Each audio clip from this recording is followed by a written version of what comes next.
Fala pessoal, bom dia, tudo certo aí com vocês? Dando continuidade então, né, a essa sequência aí do capítulo 2, Geomorfologia. Aula passada a gente estava falando das placas, lembra? Né? Falamos da divergente, falamos da que o Rift Valley aqui é divergente, falamos da convergente, falamos da transformante. Né? E aí, vou falar agora para vocês do Círculo de Fogo do Pacífico, tá? O círculo de fogo está dentro dessa parte aí de placas tectônicas, está dentro de força endógena, beleza? Então não é uma letra nova, ou não é um título, subtítulo, né, no caso, novo, beleza? O que é o círculo de fogo? Dá uma olhada aqui, pessoal. Ó, se a gente vê isso aqui, ó, Pacífico, tá? E essa região aqui é a região que nós temos a maior quantidade de vulcões, ó, a legenda, vulcões ativos no planeta, certo?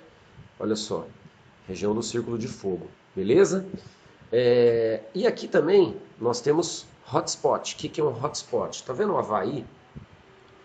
O Havaí, pessoal, ele é um hotspot, né? É uma ilha.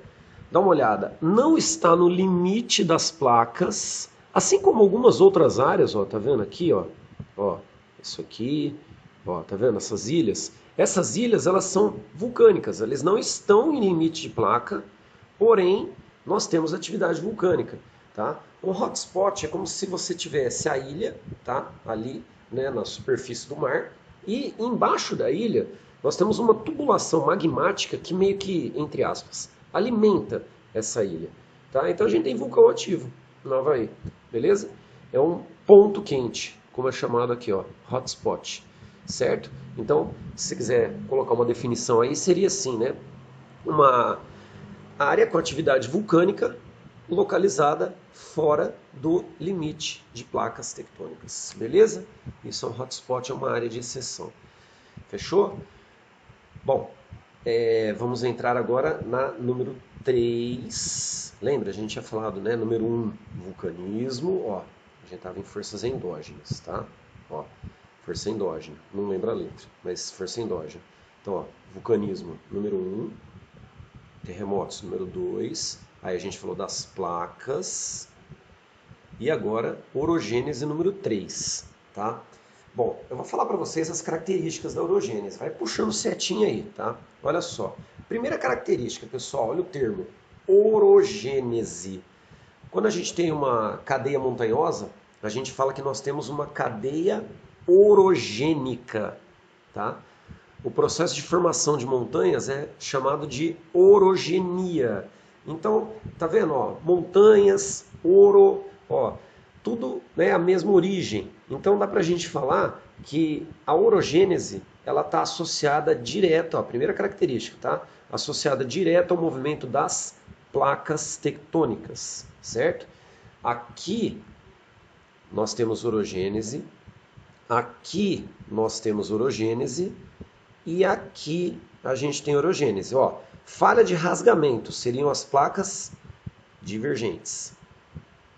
Falha lateral, tá vendo? Uma vindo para cá e uma vindo para cá. Seriam as placas transformantes. Falha normal, ó, seria placa convergente, tá? Esses outros blocos aqui é epirogênese, beleza? Daqui a pouco a gente fala isso. Então, orogênese, dá pra gente falar então que ela se relaciona direto com o movimento das placas tectônicas. Outra característica, pessoal, são movimentos horizontais, tá? Na crosta. Se são as placas, obviamente são os movimentos horizontais. Eles ocorrem nos limites, tá? Das placas, beleza?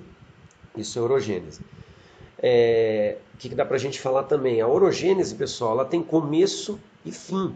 Dá uma olhada. Esses aqui são os períodos da orogênese, ó. Huroniano, caledoniano, herciniano, alpino. Nós já vamos falar deles. Cada período desse, ó, esse aqui começou e terminou. Esse aqui começou e terminou. Esse aqui começou e terminou. E o alpino é o que a gente está. Então, né, vai terminar um dia, tá? Então, ela tem curta duração geológica. Porra, mas durou uma era geológica inteira? Pois é, durou uma era geológica inteira. Mas se a gente for pensar, a epirogênese, ela não terminou. Então, por isso que a gente fala que a orogênese é curta duração geológica, certo? E a orogênese, pessoal, levanta uma montanha. Se levanta uma montanha, concorda que a intensidade da orogênese é muito alta? tá? Porra, né? Forte pra caramba, levanta uma montanha, beleza? Bom, agora vamos falar dos períodos da orogênese, que a gente tinha visto aqui. O período huroniano, ele ocorreu na pré-cambriana e formou, né, no começo da pré-cambriana até o final da pré-cambriana, foi a pré-cambriana inteira, tá? E formou os chamados escudos cristalinos. O período caledoniano ocorreu no início da Paleozoica e o período herciniano ocorreu no final da Paleozoica. Tanto o caledoniano quanto o herciniano, eles formaram escudos cristalinos também. Então, ó, huroniano, caledoniano, herciniano, os três formaram escudos cristalinos, certo? Como na Mesozoica a gente estava no processo de separação das placas e dos continentes, dá uma olhada, ó. Vou voltar aqui, aqui. Ó, na Mesozoica a gente estava mais ou menos aqui, ó. Nós tivemos uma certa, né, estabilidade nessa formação de montanhas, vamos dizer assim, tá? Até que voltou-se a formar montanhas no período chamado período alpino, que é o atual, tá? Então o período alpino ele começou na Cenozoica, não terminou ainda, né? Vai terminar a partir do momento que os continentes continuarem se deslocando. Uraniano, caledoniano e herciniano formaram escudos cristalinos. O alpino formou dobramentos, forma, né, no caso, ele ainda está ocorrendo, né, forma dobramentos modernos. Beleza? Continuando. Epirogênese. Então vamos lá, o número 4. É isso aqui. Ó, bloco rebaixado, bloco levantado, bloco rebaixado. Se a orogênese ela ocorre no limite das falhas, a epirogênese ocorre no meio das placas, tá? Olha só, aqui é orogênese, aqui é epirogênese, aqui é orogênese. Então pensa assim, onde você tem um limite de placa, tá? Né, o encontro de uma placa com a outra, a separação de uma placa com a outra, ou esse movimento que a gente chama de transformante entre as placas, nesse limite nós temos a orogênese. Na parte, né, do meião ali, né, interno da placa, nós temos o que a gente chama então de epirogênese, tá? Então, ó, pode colocar isso, a primeira característica aí da epirogênese, tá? Ocorre na parte interna da placa, no meio da placa, tá? Não exatamente no meio, mas fora dos limites, tá, das placas. Segunda característica, eu não falei para vocês que a orogênese é horizontal na crosta? A epirogênese é um movimento vertical na crosta. Beleza? Falei para vocês que a orogênese ela tem curta duração geológica. A epirogênese tem longa duração geológica. Tá? Por exemplo, começou e não terminou. Falei para vocês que a orogênese, né, ela tem uma intensidade alta, porque levanta uma montanha. A epirogênese tem uma intensidade baixa. Tá? A epirogênese a gente nem percebe. Vamos pensar o seguinte. Quando você chega numa praia, no litoral aqui do Brasil, concorda que tem um puta de um banco de areia grande, aquela parte de areia gigante, né? Até chegar ali na água mesmo, né? Pois é. O Brasil, ele tem um processo que a gente chama de, opa, tá aqui, regressão marinha. O que é regressão marinha? A parte litorânea sobe, beleza? E o mar recua, tá? Só que ela sobe assim num ritmo muito devagar, mas muito devagar, a gente nem percebe, tá? E o mar vai recuando. Em algumas áreas, a parte litorânea, ela dá uma leve rebaixada. E quando a parte litorânea dá uma leve rebaixada, o mar avança. E aí a gente tem um processo de transgressão marinha. Eu coloquei exemplo aqui, ó, a transgressão marinha ocorre no Mar do Norte, que é aqui. Peraí, pegar um mapa maior. Fica mais fácil para a gente ver. Ó, Mar do Norte, ele é nessa parte e ocorre na península da Escandinávia, que é isso aqui. Tá? Noruega, Finlândia, Suécia, é esse pedaço. Beleza? Então, anotem isso, hein? E anota também o seguinte, quando nós temos rebaixamento, nós temos um nome que é chamado de graben ou fossa, tá? Quando o bloco é rebaixado, né? Quando a terra rebaixa. E quando a terra ela levanta, o nome é Horst. Beleza? Anota isso, hein, gente? Então terminamos aí as forças endógenas, tá? Número 1, vulcanismo. Número 2, terremoto. Número 3, nós temos a orogênese. Número 4, a hipirogênese. Fechou? Falei aqui para vocês. Vamos falar agora dos tipos de relevo. Pode pôr outra letra aí, já não lembro que letra que é. Bom, tipos de relevo. Olhando aqui a figura, pessoal, olha só. Nós temos um planalto e nessa área mais rebaixada nós temos uma depressão, certo? Repare o seguinte, o planalto ele é caracterizado por ser aplainado e ter bordas em declive, beleza? Se ele é aplainado e tem essas bordas em declive, no planalto nós temos ação da erosão. O planalto ele é literalmente esculpido, tá? Ele é erodido. Tá? Essa é a definição. Depressões, dá uma olhada. As depressões, elas são áreas rebaixadas entre dois planaltos. Essas depressões aqui, que são as mais comuns, a gente chama de depressão relativa, que ela está rebaixada entre dois planaltos.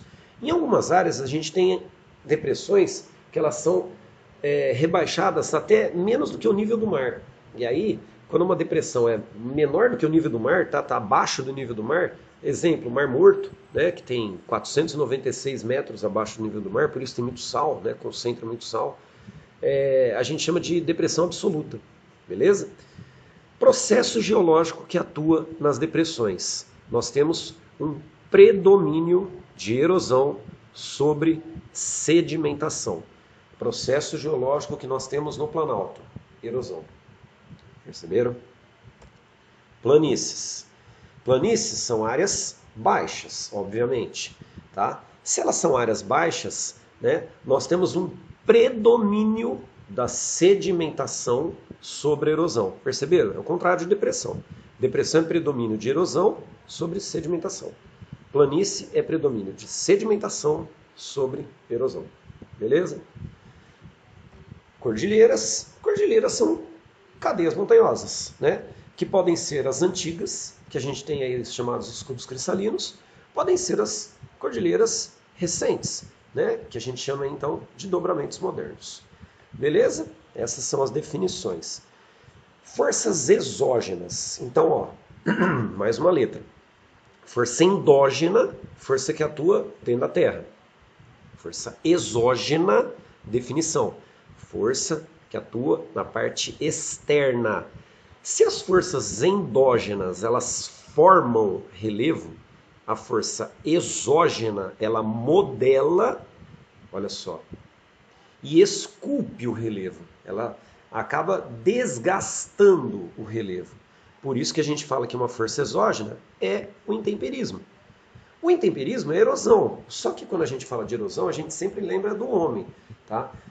Quando a erosão é do homem, a gente fala de antrópica, ação antrópica. Quando a gente fala que a erosão é natural, a gente chama de intemperismo, beleza? Então cuidado, o intemperismo não entra o homem. Tem o intemperismo que a gente chama de biológico, mas é só seres vivos, tá? Não tem o homem, fechou? Olha só, o que é o intemperismo? Vamos definir então. Conjunto de ações, tá? Externas que atuam na modelagem e no desgaste do relevo. Essas ações elas podem ser físicas, quando que é uma ação física? Quando a gente tem variação de temperatura, tá? E quando a gente tem ação do vento, né? Eólico, tá? Ação eólica. E essas ações podem ser químicas. O que seria o químico? Água, chuva, rio, mar, químico, tá? E pode ser biológico. Então, biológicos, seres vivos, exceto o homem. Isso é intemperismo, beleza? Conjunto de ações. Vamos ver esses dois exercícios e aí a gente finaliza. Aqui, nessa questão do Enem, ele está falando de antropoceno, ó, período do homem, né? Uma nova era, né? Que seria o do homem, a era do homem, tá? E aí, falando, né? Toda a alteração que o homem provocou e tudo mais, e aí, ó, a concepção apresentada considera a existência de uma nova época geológica, concebida a partir da capacidade de influência humana nos processos. Então, ó, influência humana nos processos exógenos. O homem tem como influenciar num vulcão? O homem tem como influenciar numa placa tectônica?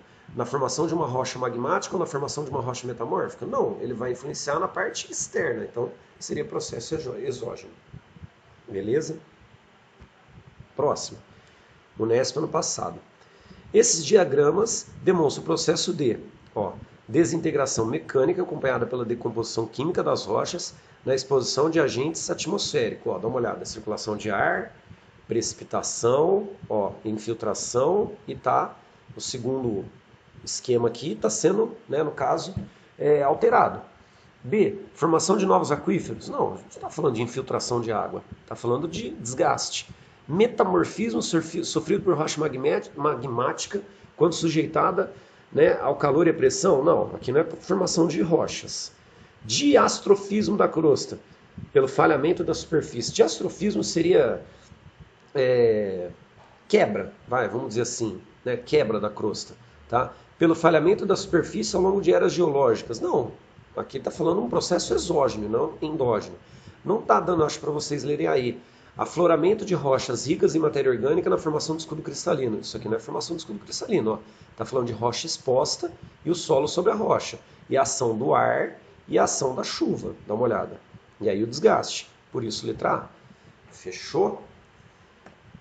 E aí, biológico falamos. Semana que vem a gente fala dos tipos de rochas. Beleza, gente? Passarei atividades lá para vocês. Tamo junto.